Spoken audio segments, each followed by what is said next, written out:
Okay, we are live. This is a live stream on an essay by Hannah Arendt. It's called What is Freedom? So I haven't done one of these in a while, but I'm going to give this a go. We'll see how far we get into this essay. Um, Before I get started, a little bit about Hannah Arendt, and maybe I'll also mention a little bit about this channel and the purpose of these live streams. So I'm Jimmy. This is Philosophy for Everyday Life. The idea here is to explore philosophy as a way of practicing freedom, independence, and thinking in the course of ordinary life, not just as an academic exercise or a sort of intellectual discipline, though it can be these things too, but also as a way of cultivating a certain kind of life. So I've made some videos on this a while ago now, if you want to know more about what I mean by that. And I've especially explored the work of Michel de Certeau and his idea of tactics, but that's not the only way we might explore this. I've been exploring this live stream format. I like it because it provides a way of potentially opening up a more dialogical format, inviting questions and comments along the way. We have one person watching. Hello. And it seems that philosophy should also be a dialogue, a form of conversation, not just an isolated activity or something that I send out into the world with no interaction. So I want to invite that here through these live streams. And I've taken the approach of getting into specific texts and actually reading them. This is also a bit unusual, perhaps, but I like it because each line of a very rich text has a lot of significance, a lot to be unpacked, and it's nice to go through it slowly and to really just take the time to unpack it. So that's the premise. That's what I'm going for. If you're here, welcome. If you're watching this after the fact, also welcome. So Hannah Arendt is the author of today's essay. Who is Hannah Arendt? She was one of the most famous political thinkers of the 20th century and one of the most controversial. She was a student of Martin Heidegger and Karl Jaspers, born in Germany. Her doctoral dissertation and first philosophical work was on love in St. Augustine. This was under Jaspers. And Arendt fled Germany for Paris in 1933 and later escaped to the United States in 1941. She wrote about totalitarianism, anti-Semitism, the topic of a Jewish homeland in Palestine, among other things.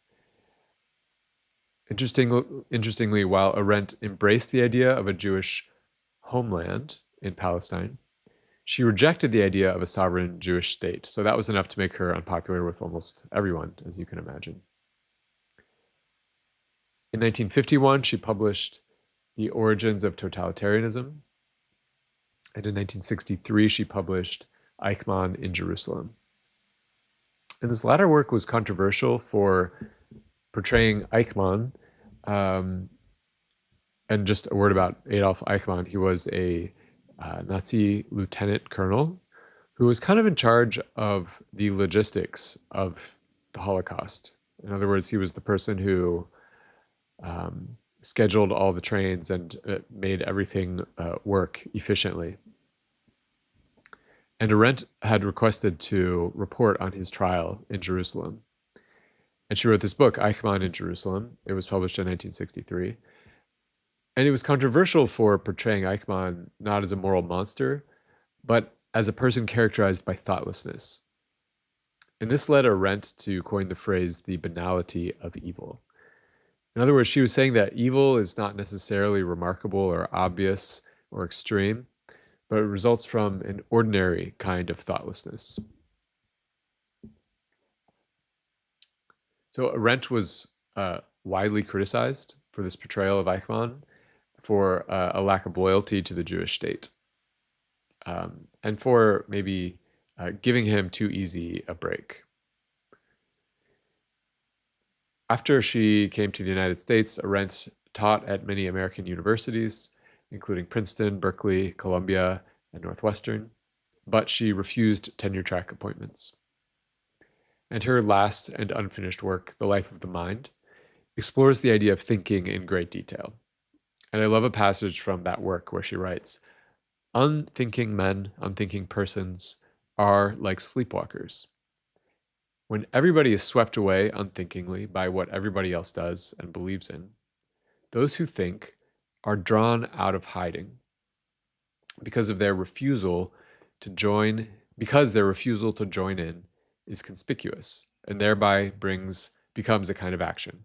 In such emergencies, it turns out that the purging component of thinking, Socrates' midwifery, which brings out the implications of unexamined opinions and thereby destroys them, values, doctrines, theories, and even convictions, is political by implication." In other words, in times of political emergency, which we might consider ourselves to be in right at the moment,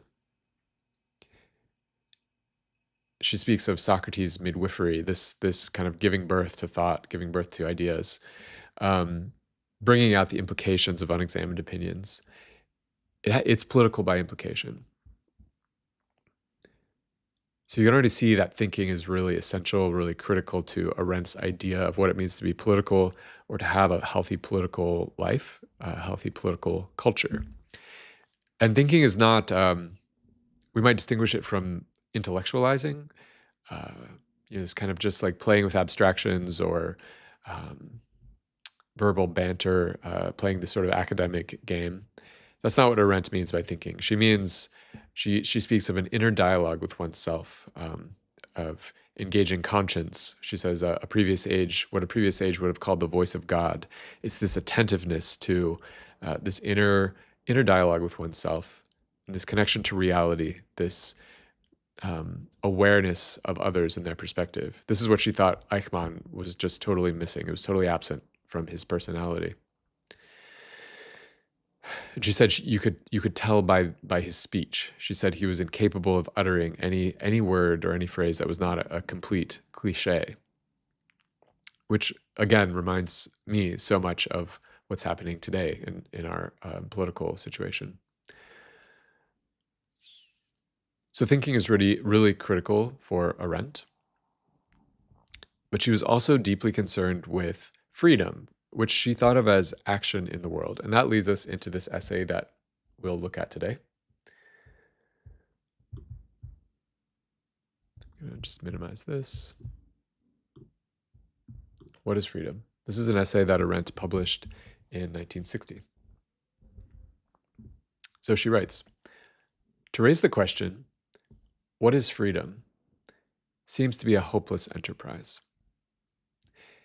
It is as though age-old contradictions and antinomies were lying in wait to force the mind into dilemmas of logical impossibility, so that depending which horn of the dilemma you are holding on to, it becomes as impossible to conceive of freedom or its opposite as it is to realize the notion of a square circle." Okay, so Arendt is, in this sentence, channeling Immanuel Kant, who speaks of an antinomy of freedom in his Critique of Pure Reason.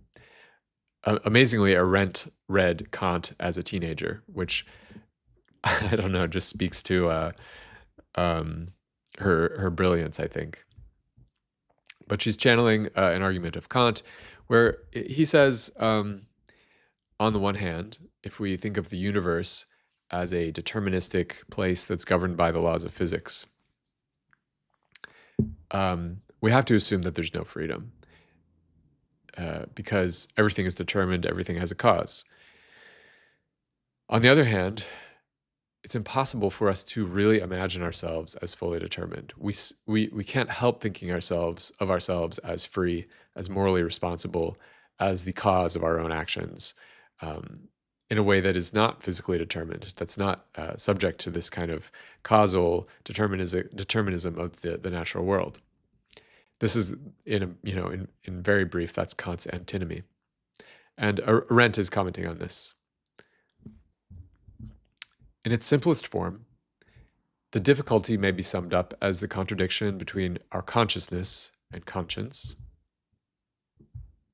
telling us that we are free and hence responsible, and our everyday experience in the outer world, in which we orient ourselves according to the principle of causality. So you can see those are the two poles of this antinomy. In all practical, and especially in political matters, we hold human freedom to be a self-evident truth, and it is upon this axiomatic assumption that laws are laid down in human communities, that decisions are taken, that judgments are passed. In other words, it hardly even makes sense to issue a law if we don't assume that the sort of recipients of that law are capable of following it through their own freedom.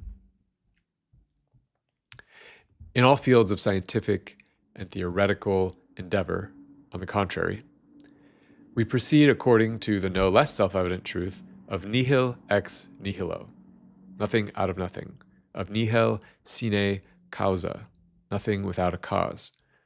That is, on the assumption that even our own lives are, in the last analysis, subject to causation. And that if there should be an ultimately free ego in ourselves, it certainly never makes its unequivocal appearance in the phenomenal world, and therefore can never become the subject of theoretical ascertainment. If you're at all familiar with Kant, you'll know that he distinguishes between the phenomenal and the noumenal world, or the world of experience, and noumenal means something like intelligible, the world of intelligibilities or intellectual realities. All of our experience is of this phenomenal world, but we can think things that be outside our experience, and that's sort of what leads Kant to this make this distinction. And Kant says that this ultimately free ego never appears in the phenomenal world. We never experience it directly. We can only kind of infer it. Hence, freedom turns out to be a mirage the moment psychology looks into what is supposedly the innermost domain. For the part which force plays in nature as the cause of motion has its counterpart in the mental sphere, in motive as the cause of conduct. So just like force causes things to happen in the physical world, motives cause things to happen in the psychological world. In both cases, it's fully determined, fully caused. It is true that the test of causality, the predictability of effect, if all causes are known, cannot be applied to the realm of human affairs. But this practical unpredictability is no test of freedom. It signifies merely that we are in no position ever to know all causes which come into play, and this partly because of the sheer number of factors involved, but also because human motives, as distinguished from natural forces, are still hidden from all onlookers, from inspection by our fellow men, as well as from introspection. So our motives, in theory, if we knew all of them, we could predict human action. But they're hidden not only from other people, but also from ourselves. We'll note that Arendt does not use gender-inclusive language. She speaks of fellow men. I mean, what can we say? That's the language she uses. Arendt was not exactly a feminist. The greatest clarification in these obscure matters we owe to Kant and to his insight that freedom is no more ascertainable to the inner sense and within the field of inner experience than it is to the senses with which we know and understand the world. Whether or not causality is operative in the household of nature and the universe, it certainly is a category of the mind to bring order into all sensory data, whatever their nature may be, and thus it makes experience possible. So interestingly, Kant, following Hume, David Hume, says, actually, we assume that physical causality is kind of obvious, kind of a given, but it's impossible to uh, establish it with certainty. All we know is that so far, these effects have followed from these causes. Do we know with certainty that this will continue to happen? No. This led Hume to a place of skepticism, David Hume, the Scottish philosopher. And Kant really wrestled with this. And where he landed was to say that, well, actually, the law of causation, cause and effect, this is actually a fundamental structure of human consciousness. It's a necessary truth, but it's not one that we derive from the physical world. It's one that we actually bring to experience and use as a kind of lens for experience. I think it's common when someone first hears an idea like this to think, oh, it's all subjective. But it's really important to understand that for Kant, the application of these, he called them a priori categories, they're apodictically necessary. They're as necessary as the laws of mathematics.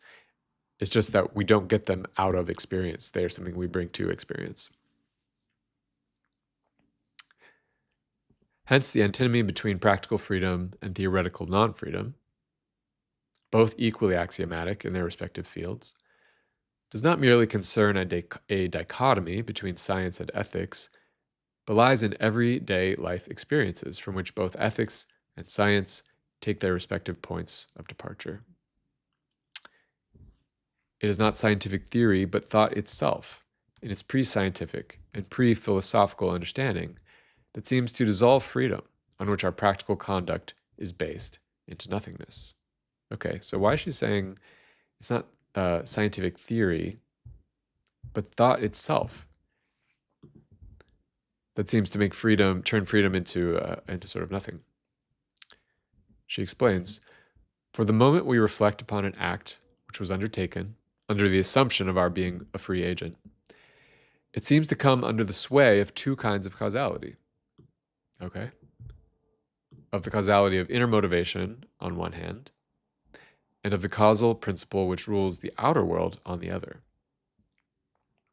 Kant saved freedom from this twofold assault upon it by distinguishing between a pure or theoretical reason and a practical reason whose center is free will, whereby it is important to keep in mind that the free willing agent, who is practically all important, never appears in the phenomenal world, neither in the outer world of our five senses, nor in the field of the inner sense with which I sense myself. So we never fully experience this sort of like absolute freedom of action, even if we have it.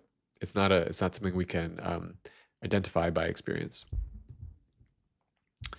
This solution, pitting the dictate of the will against the understanding of reason, is ingenious enough, and may even suffice to establish a moral law whose logical consistency is in no way inferior to natural laws.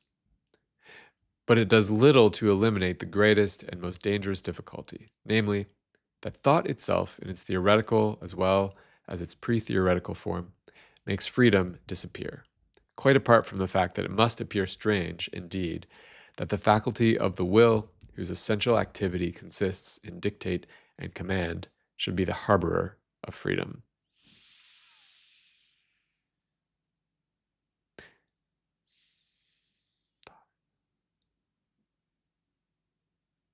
So she's saying, I think she's saying that when we reflect on ourselves, we can already see that one, this like true capacity for freedom is not accessible to experience. We can always see how our actions are determined externally or internally. She also says it must appear strange that the faculty of the will, whose essential activity consists in dictate and command, should be the harborer of freedom. Now, why is that strange? I think it's because this idea that the will commands, it orders, it tells, it's the part of us that has this ability to tell us what to do. Well, there's a tension between this idea of command or dictate and freedom. These actually are somewhat different ideas. And it would seem that if someone is commanding, ordering, dictating, that's actually a way of eliminating freedom. And I think in this sentence, Arendt is actually kind of anticipating her core argument, which is that free will, as we have typically conceived it, it's connected to ideas of sovereignty or domination. So the will, the internal will, sits in tension with the idea of freedom, because freedom presupposes that we're not dominated, that we're not dictated, ordered, or commanded. Perhaps this will become clearer as we go. To the question of politics, the problem of freedom is crucial. So she's switching gears here now. She's saying, let's look at politics. And no political theory can afford to remain unconcerned with the fact that this problem has led into, quote, the obscure wood, wherein philosophy has lost its way. It is the contention of the following considerations that the reason for this obscurity is that the phenomenon of freedom does not appear in the realm of thought at all, that neither freedom nor its opposite is experienced in the dialogue between me and myself. This is what she means by thinking, in the course of which the great philosophic and metaphysical questions arise, and that the philosophical tradition, whose origin in this respect we shall consider later, has distorted, instead of clarifying, the very idea of freedom, such as it is given in human experience, by transposing it from its original field, the realm of politics and human affairs in general, to an inward domain, the will, where it would be open to self-inspection. Okay, so this is a remarkable argument. She's saying freedom is originally a political idea, but we've transposed it from this realm of politics, where we can experience it and observe it, to this inward domain of the will, where we can't see it. It's freedom is not an observable experience in the will. And here she's presupposing basically that Kant is right, that our experienceable actions are determined by internal and external factors. We'll see more of this as we go, but Arendt is influenced, I think, by the philosophical method of Martin Heidegger, where truth, reality gets covered over through losing the kind of primordial or primitive sense of a word, or the primitive meaning of a word. And that the way back to a full encounter with reality is by peeling off these layers of distortion or occlusion of meaning in words. And if we were going to say, what is Hannah Arendt's method in this essay? What tools or what approach is she using to do her philosophical work? Is this idea of peeling off layers of distortion on this idea of freedom to bring us back to a kind of primordial idea of freedom that she thinks is where the truth, the unveiling of this concept really lies. As a first preliminary justification of this approach, it may be pointed out that historically the problem of freedom has been the last of the time-honored great metaphysical questions, such as being, nothingness, the soul, nature, time, eternity, etc., to become a topic of philosophic inquiry at all. There's no preoccupation with freedom in the whole history of great philosophy, from the pre-Socratics up to Plotinus, the last ancient philosopher. And when freedom made its first appearance in our own philosophical tradition, it was the experience of religious conversion, of Paul first, and then of Augustine, which gave rise to it. I do have some doubts about this idea that we don't get any discussion of freedom until Augustine. And it's also interesting to think about, if she's talking about these primordial experiences, and if Paul and Augustine have these experiences and name it freedom, why is that an invalid use of the word? I do have some questions about her argument at this point. The field where freedom has always been known, not as a problem, to be sure, but as a fact of everyday life, is the political realm. So freedom, she wants to say, it can be a fact of everyday life. It's not this inscrutable internal thing. And even today, whether we know it or not, the question of politics and the fact that man is a being endowed with the gift of action must always be present to our mind when we speak of the problem of freedom. For action and politics, among all capabilities and potentialities of human life, are the only things of which we could not even conceive without at least assuming that freedom exists. And we can hardly touch a single political issue without implicitly or explicitly touching upon an issue of man's liberty. So she's saying it's meaningless even to think about this idea of politics without assuming that human beings have freedom. Freedom, moreover, is not only one among the many problems and phenomena of the political realm, properly speaking, such as justice or power or equality. Freedom, which only seldom, in times of crisis or revolution, becomes the direct aim of political action, is actually the reason that men live together in political organization at all. Without it, political life as such would be meaningless. The raison d'etre of politics is freedom, and its field of experience is action. So the whole point of politics is freedom, and we experience freedom through action. There's a lot about Arendt's work that I am not fully familiar with. But I do have a sense that she distinguishes the realm of politics from the realm of society and economics. And she thinks these other realms are utilitarian. They're oriented toward means and ends, toward efficiency, not toward freedom. Politics is the distinct realm that is oriented toward freedom as its goal.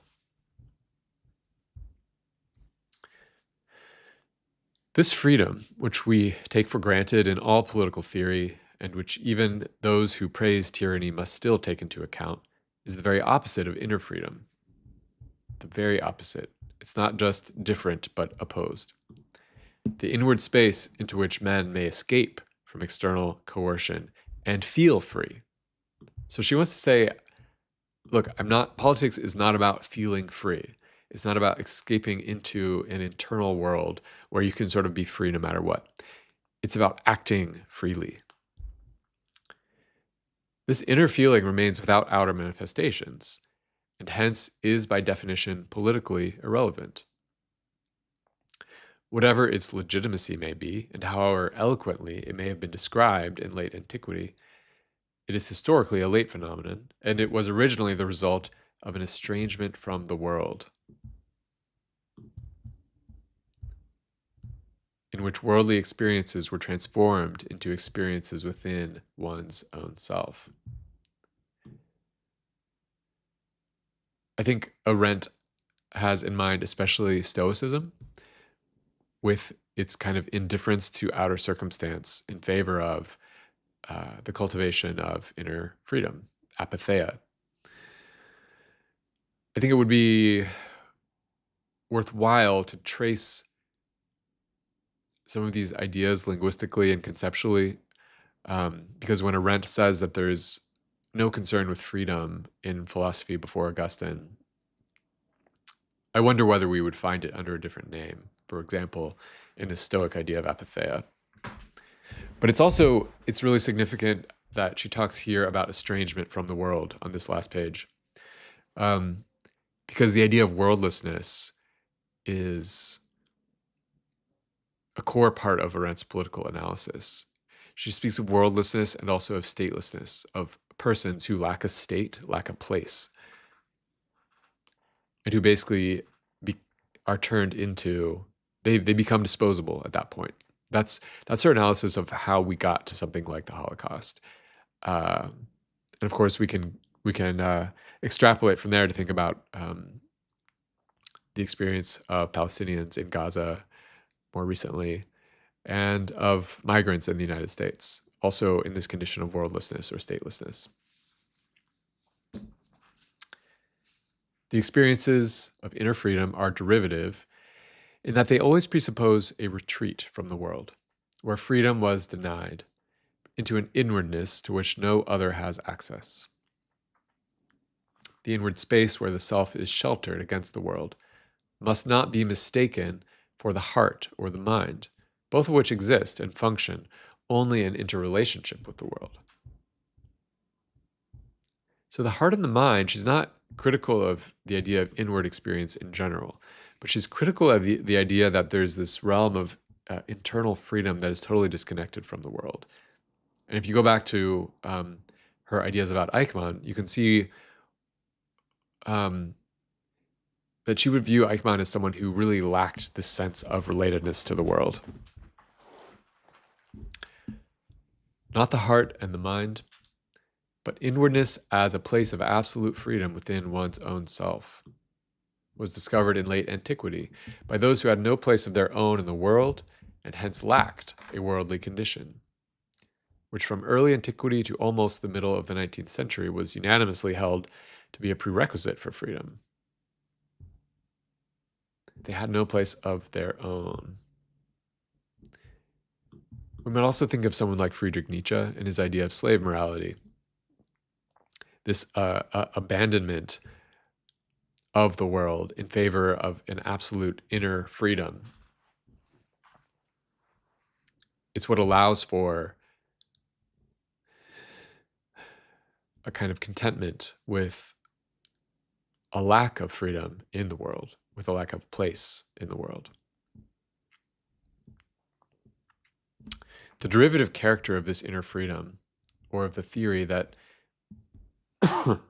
the appropriate region of human liberty is the inward domain of consciousness, appears more clearly if we go back to its origins. So she's using this philosophical method from Heidegger. Not the modern individual with his desire to unfold, to develop, and to expand, with his justified fear lest society get the better of his individuality.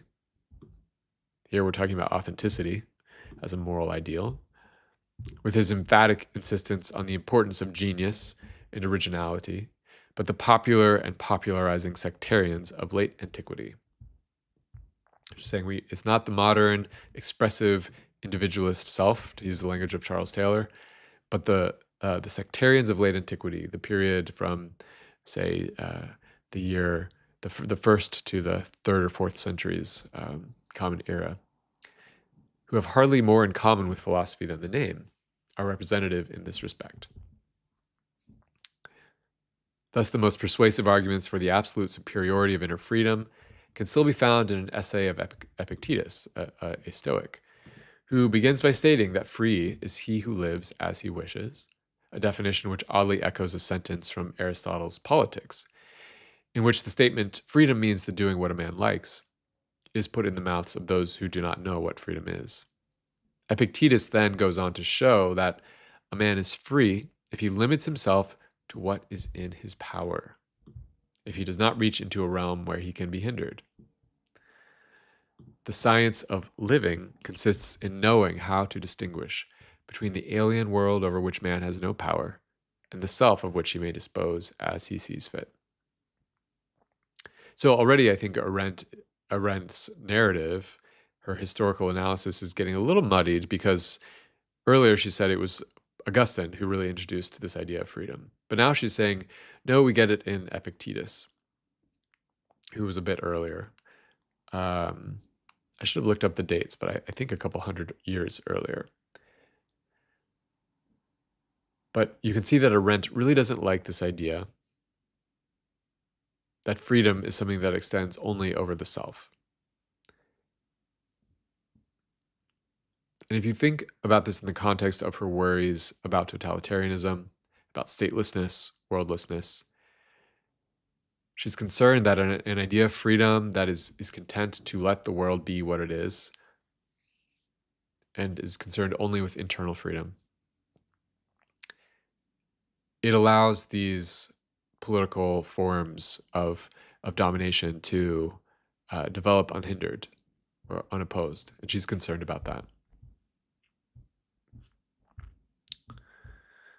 Historically, it is interesting to note that the appearance of the problem of freedom in Augustine's philosophy was thus preceded by the conscious attempt to divorce the notion of freedom from politics, to arrive at a formulation through which one may be a slave in the world and still be free. This is the big idea that Arendt wants to criticize and undermine. Conceptually, however, Epictetus's freedom, which consists in being free from one's own desires, is no more than a reversal of the current ancient political notions and the political background against which this whole body of popular philosophy was formulated. The obvious decline of freedom in the late Roman Empire manifests itself still quite clearly in the role which such notions as power, domination, and property play in it. So Epictetus is basically sort of just flipping the Roman notion of freedom, which is power, domination, and control, and saying, rather than freedom consisting in having such power in the outer world, it consists in having that power over oneself. Arendt wants to reject both of those ideas. She wants to reject the whole premise of freedom as a kind of power over, whether that power over has to do with exercising power over others, or whether it has to do with exercising power over oneself. She wants to say this whole idea of freedom is a problem.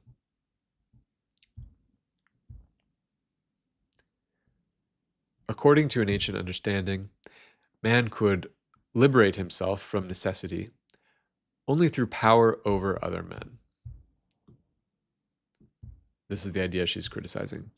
And he could be free only if he owned a place, a home in the world. And if you just step back and think about this in terms of Arendt's criticism of the state of Israel, she's concerned about this idea. She wants freedom and safety for Jews. She was a Jew. I think I forgot to mention that in my introduction. But she's critical of this idea that the condition for freedom is power over others, ownership. Sovereignty is a word she'll come to later. Epictetus transposed these worldly relationships into relationships within man's own self, whereby he discovered that no power is so absolute as that which man yields over himself, and that the inward space where man struggles and subdues himself is more entirely his own, namely, more securely shielded from outside interference than any worldly home could ever be. So where can we exercise the most radical, thorough form of power over? It's this power over ourselves. And it securely shields us from outside interference. And think again of Eichmann, basically blocking himself off from the interference of the experiences of others. Hence, in spite of the great influence the concept of an inner, non-political freedom has exerted upon the tradition of thought, it seems safe to say that man would know nothing of inner freedom if he had not first experienced a condition of being free as a worldly, tangible reality. We have to experience freedom as something concrete and actually experienceable to then transform it into this idea of an internal freedom. And I want to comment also, I think Arendt's critique is really spot on for Stoicism. It's interesting that she traces it through Augustine, because to me, what seems characteristic of Augustine and Paul is the absence of an experience of internal freedom. They are concerned with the will. They are concerned with this like inner conflict of motives or forces of action. But I don't think in Paul and Augustine you get this idea of true sovereignty over the self. That strikes me as more of a Stoic thing. We first become aware of freedom, or its opposite, in our intercourse with others, not in the intercourse with ourselves. Before it became an attribute of thought or a quality of the will, freedom was understood to be the free man's status, which enabled him to move, to get away from home, to go out into the world and meet other people in deed and word. This freedom clearly was preceded by liberation. In order to be free, man must have liberated himself from the necessities of life. So it's kind of a political and economic condition of freedom. But the status of freedom did not follow automatically upon the act of liberation. Freedom needed, in addition to mere liberation, the company of other men who were in the same state. And it needed a common public space to meet them, a politically organized world, in other words, into which each of the free men could insert himself by word and deed. So once you've achieved this liberation from the necessities of life, you can enter into a kind of political association with others in that same state. This is freedom as a concrete, tangible experience that Arendt is saying precedes these subsequent reflections on internal freedom. But I wonder about this because if we think about Stoicism as a philosophy that enables one to claim freedom internally without that external experience of economic self-sufficiency. I mean, maybe you needed to observe and see that, oh, other people have freedom that I don't have. Well, I'm going to develop a concept of freedom that works for me too. But it seems that turning to inner freedom is something you would only do if you couldn't have that experience of outer external freedom. So I'm just trying to challenge your narrative a little bit, or to raise some questions about it. Obviously, not every form of human intercourse and not every kind of community is characterized by freedom. Where men live together but do not form a body politic, as for example in tribal societies or in the privacy of the household, the factors ruling their actions and conduct are not freedom, but the necessities of life and concern for its preservation.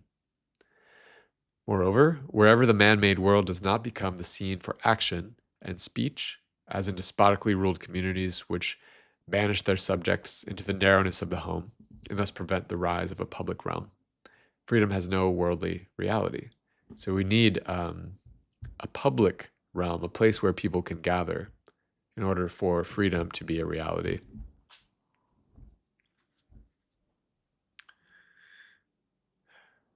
Just to comment on the current political climate for a moment. The worst thing that could happen right now would be for each person to retreat into a kind of silent, private realm of their own thoughts. What we deeply need is for people to speak and to stay connected to each other in public ways. We have ways of doing that digitally, of course, now, electronically, virtually, which are beneficial. But I think especially beneficial is the ability to do this in person.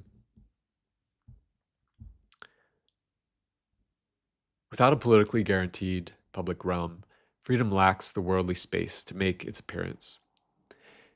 To be sure, it may still dwell in men's hearts, or as desire, or will, or hope, or yearning. But the human heart, as we all know, is a very dark place, and whatever goes on in its obscurity can hardly be called a demonstrable fact. By dark, I think Arendt means opaque, hard to view, hard to see what's going on. Freedom as a demonstrable fact and politics coincide and are related to each other like two sides of the same matter.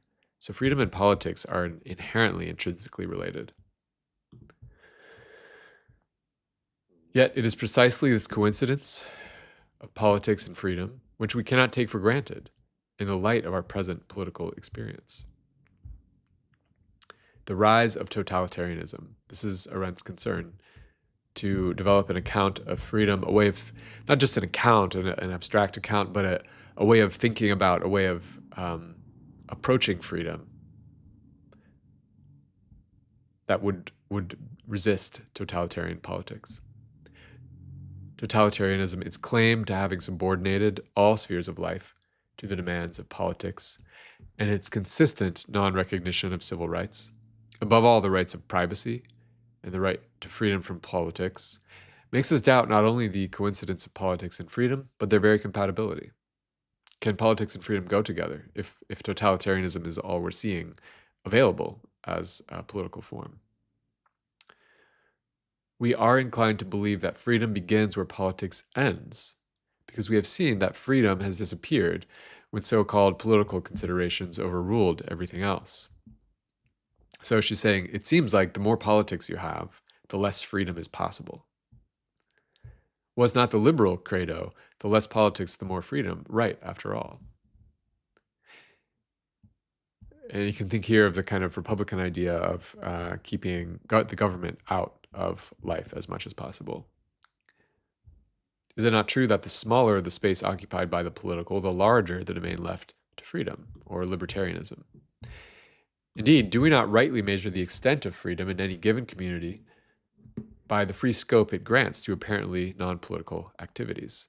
Free economic enterprise, or freedom of teaching, of religion, of cultural and intellectual activities?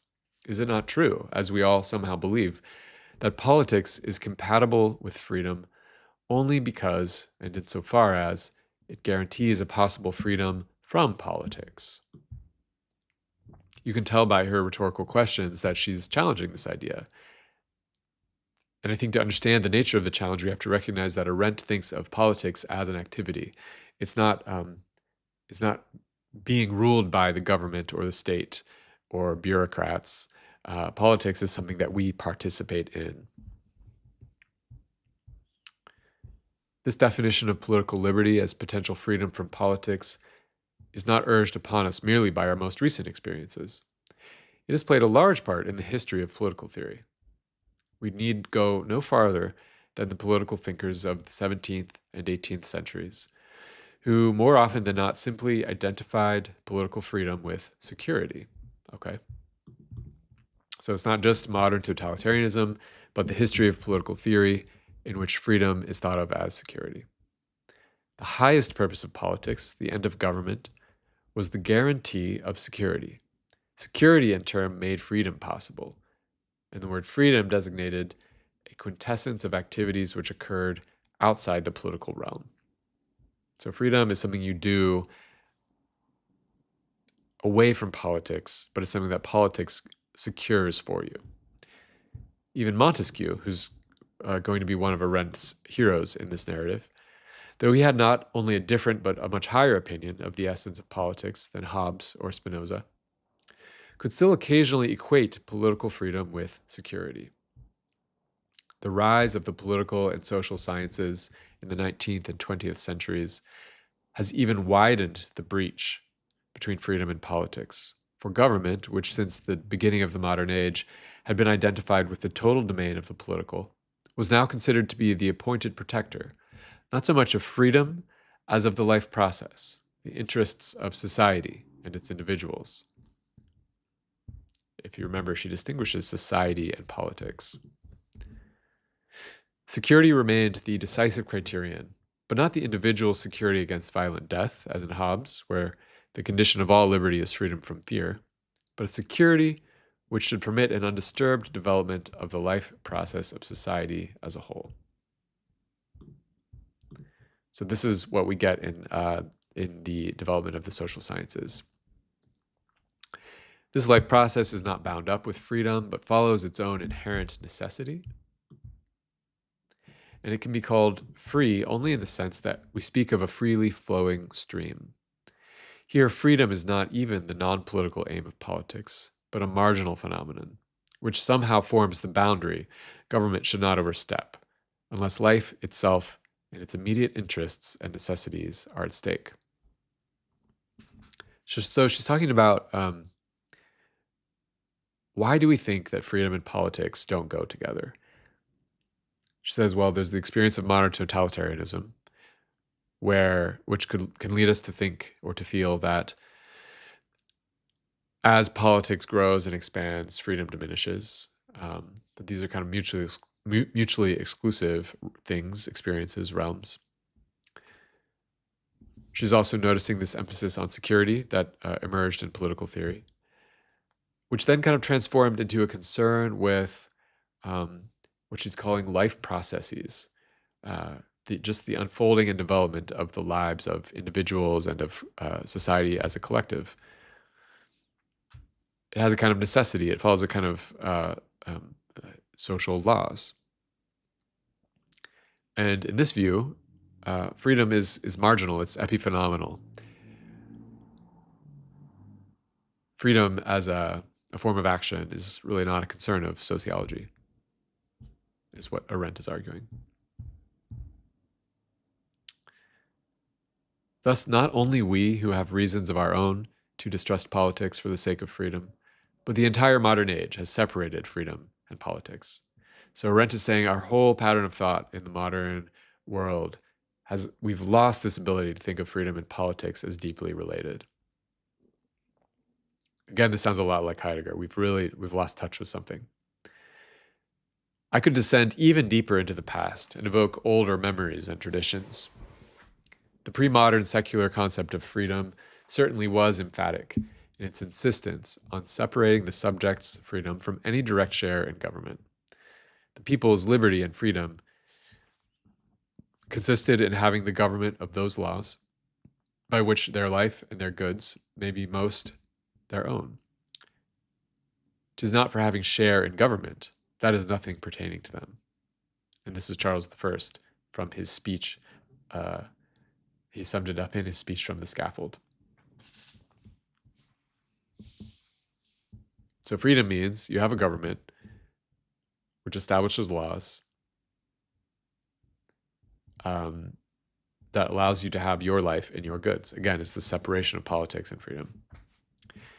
It was not out of a desire for freedom that people eventually demanded their share in government or admission to the political realm, but out of mistrust in those who held power over their life and goods. The Christian concept of political freedom, moreover, arose out of the early Christians' suspicion of and hostility against the public realm as such, from whose concerns they demanded to be absolved in order to be free. And this Christian freedom for the sake of salvation had been preceded, as we saw before, by the philosophers' abstention from politics as a prerequisite for the highest and freest way of life, the vita contemplativa. So Christians, like Stoics, she's saying, wanted to escape the public realm so that they could pursue salvation or contemplation. Despite the enormous weight of this tradition, and despite the perhaps even more telling urgency of our own experiences, both pressing into the same direction of a divorce of freedom from politics, I think the reader may believe he has read only an old truism when I said that the raison d'etre of politics is freedom, and that this freedom is primarily experienced in action. In the following, I shall do no more than reflect on this old truism. We're coming up on an hour. I think I'm going to stop here as far as this essay goes. I hope I've given you a good taste of it and perhaps piqued your curiosity enough to take a closer look at the essay for yourself. I highly recommend it. It's very rich. Arendt kind of circles around themes that she's already raised in the subsequent sections. But what I want to invite you to consider is a twofold pursuit of thinking and freedom. Thinking as a way of staying in touch with the inner dialogue, the inner pursuit of truth, of staying attuned to the experience of others, and that thinking manifesting itself in action, in dialogue with others, in cultivating a public space, in pursuing freedom as politics, or pursuing politics as freedom. This practice of interruption of what seems inevitable and unavoidable in this particular political moment. Because what we see all around us are powerful forces of domination, of seeking power over others.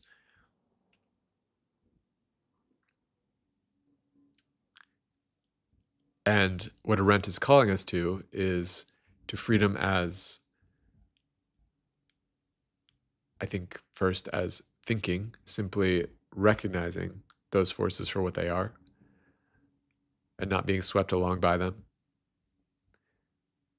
But also initiating new forms of being together in a very public way that resists and refuses those forms of power over that are seeking to, I think, snuff out freedom in the world, in this country and elsewhere.